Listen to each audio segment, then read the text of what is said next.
Hi, what's up guys? Welcome back to another video. Today I'll begin to make things a little more interesting and I'll show you how to detect spyware or Trojans or any other nasty applications that you're running on with you being unaware of them. For that, I'll show you Netstat, and this is short from Network Statistics. And this is virtually a network utility available on both Windows and Unix platforms. And it's very useful in terms of network troubleshooting and performance measurement because it's one of the most basic network debugging tools as it tells you what ports are open and whether any applications are listening on ports. Or in other words, it just provides a large amount of information and statistics about the state of the connections into the device, which ports are open for incoming connections, which ports you're actively using or you're currently using. Basically, the current state of your existing connections and many other information. Right, so let me show you practically how to use it. If you're on Windows, please open command prompt. Otherwise, if you're on a Unix machine, have your terminal ready. So with Netstat, we can easily see the kernel IP routing table that's being used by your system using the -r command. So let's press enter and let's wait a bit. Let's interrupt the command. Right, so as you can see here, it has two main bodies. The upper part shows the IPv4 addresses in your routing table, and the second part shows you your IPv6 IP addresses. And let me run you through the layout. So you have the first column is the destination IP address. Afterwards, you have the gateway to which the routing entry points to. So in my case, I have a default route, and that points to my Sky router, right? And then you have flags, and these are here to describe the route. So for example, where you see a G, that means the route uses a gateway. The U means that the interface is up. Then you might have an H as well for others, and I think that means that only a single host can be reached through that route. Then you might have an S, and this basically means that the route has been manually created, and so on. So if you want to read more about these flags, just look up the manual for Netstat. On Unix, you can simply type in man Netstat and it will go in the manual. But let me come back. Right, so let me go back.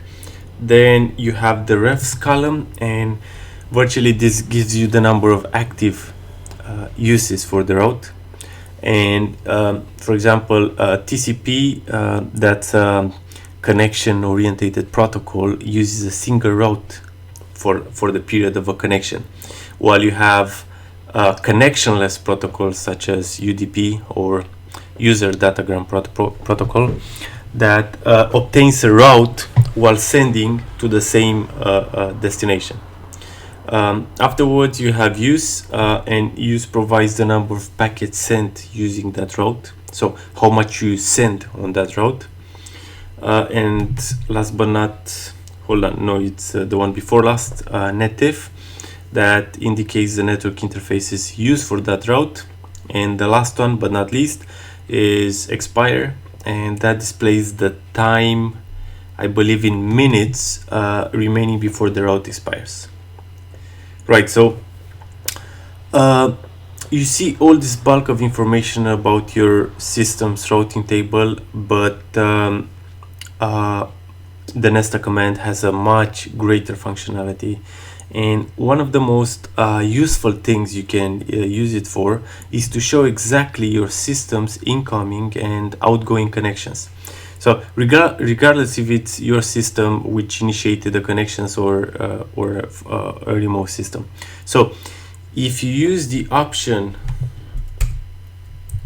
-A, right, this would list all connections currently on your machine, active connections in your machine, right? Let's run it and let's go up. Where is it? Up.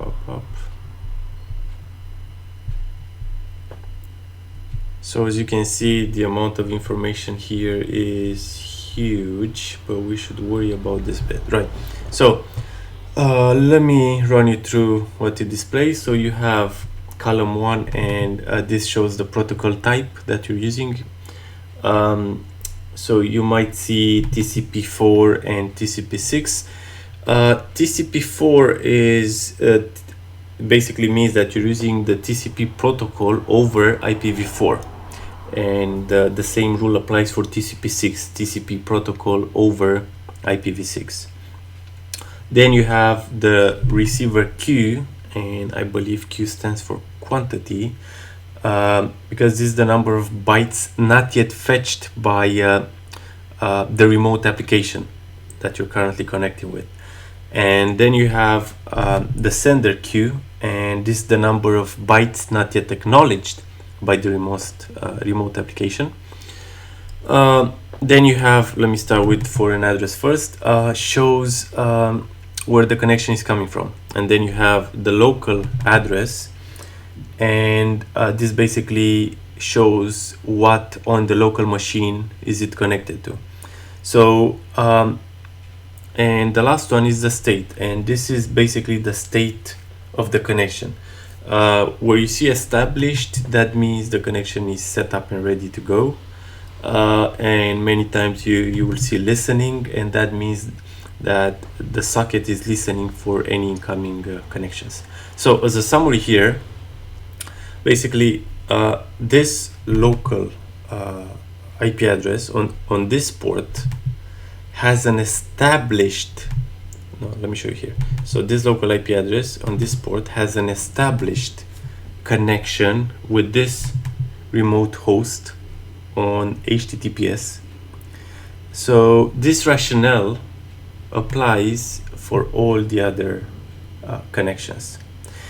And because we have a lot of information here, we can filter out the protocols that we don't want to see. For example, if we want to see only TCP connections, we can, let's say, display -T for TCP. If we want to see the active TCP connections, we can introduce an A. If we want to see also UDP connections, we can introduce a U from UDP. Right, so you could also display information about the network interfaces that are currently configured, and for that you can simply pass the -I option to Netstat, and Netstat should list all the interfaces. Let's try it. And as you can see here in the standard output, it lists all the interfaces. So the first column here is basically the interface name. Then you have the MTU value set for that interface. In case you're unaware what MTU stands for, is maximum transmission unit, and this is the maximum packet, or should I say frame size in bytes, that interface accepts.